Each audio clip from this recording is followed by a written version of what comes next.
बिहार जिसके बारे में अनेक अवधारणाएं हैं। कोई बिहार को आदर की नजर से देखता है, कोई समझता है कि गरीब राज्य है। बिहार यानी भारतीय उपमहाद्वीप का एक ऐतिहासिक राज्य, जहां की धरती पे अनेक रंग, संस्कृति और विकास की कहानियां बसी हुई हैं।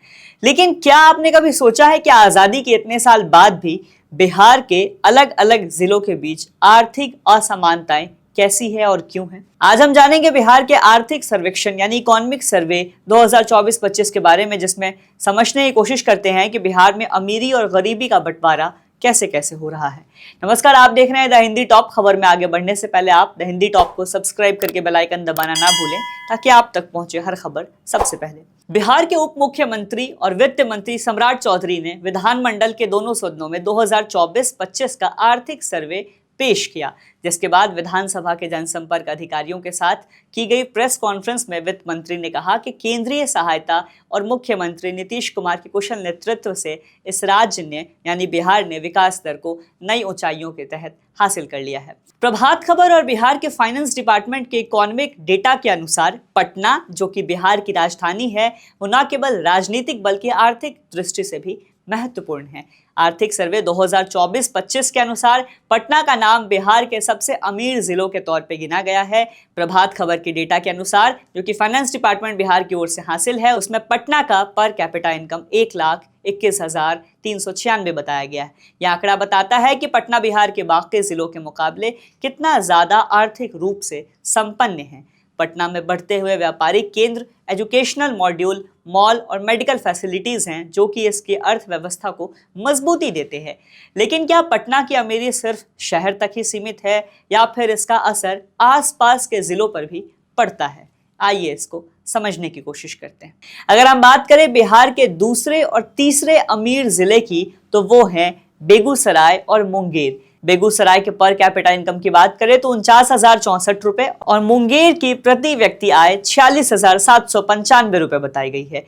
ये दोनों जिले पटना के बाद बिहार के समृद्ध जिलों में गिने जाते हैं। बेगूसराय में उद्योगों का एक बड़ा अहम योगदान है, जैसे कि वहां पे रिफाइनरी का होना, फैक्ट्रीज का होना, कृषि आधारित व्यापार का होना। वहां के किसान और मजदूरी करने वाले लोगों की मेहनत से ही यह जिला आगे बढ़ रहा है। वहीं मुंगेर, जो कि विख्यात है अपने हथियारों के निर्माण कला के लिए, अब औद्योगिक दृष्टि से भी एक महत्वपूर्ण जिला बन के उभर रहा है। लेकिन इसके ठीक विपरीत, क्या अमीरी पूरी तरह से बिहार में समान रूप से बटी हुई है? क्या सभी जिलों में एक जैसा आर्थिक विकास हो रहा है? जवाब है नहीं, क्योंकि बिहार के कुछ जिले अभी भी बहुत पीछे हैं।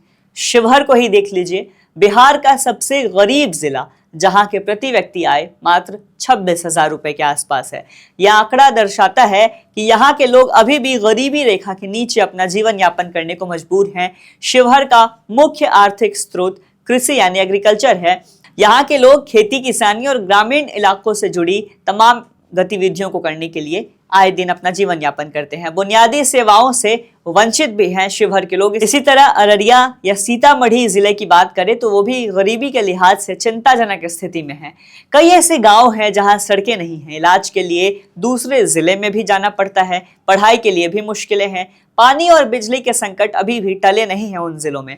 अररिया में गरीबी की दर दूसरी सबसे ऊंची है और सीतामढ़ी में तीसरी। इन जिलों में कृषि आधारित अर्थव्यवस्था के साथ साथ छोटे छोटे पैमाने पे उद्योगों में भी अभाव नजर आता है। सवाल ये उठता है कि इन आर्थिक असमानताओं को कैसे दूर किया जा सकता है? क्या बिहार में एक समान विकास हो सकता है?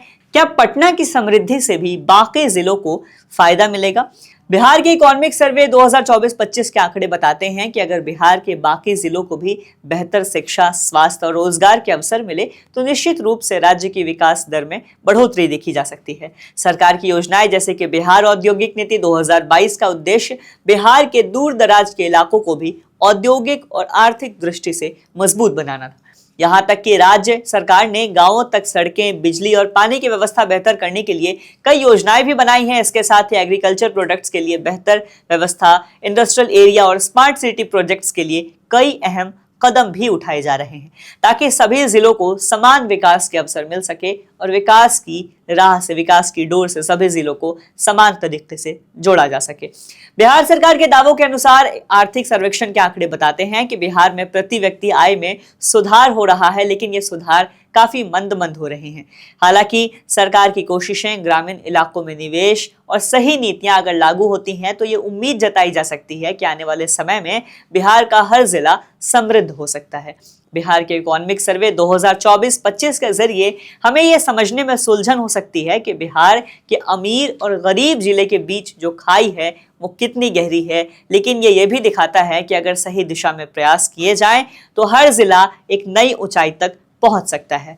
बिहार के भविष्य में विकास की नई संभावनाएं हैं। सरकार, सिस्टम और मानव संसाधन की एकजुटता के साथ बिहार को एक समृद्ध और सशक्त राज्य बनाना कोई बड़ी बात नहीं है। फिलहाल के लिए इस वीडियो में इतना ही। मैं हूं आपके साथ प्रत्युष रौनक। कैमरे पे मेरा साथ दे रहे थे मेरे साथी शिव कुमार। वीडियो पे अपनी राय कमेंट करें, वीडियो शेयर करें, सब्सक्राइब करें द हिंदी टॉप। हम एक्स यानी ट्विटर, फेसबुक और इंस्टाग्राम पर भी फॉलो करें।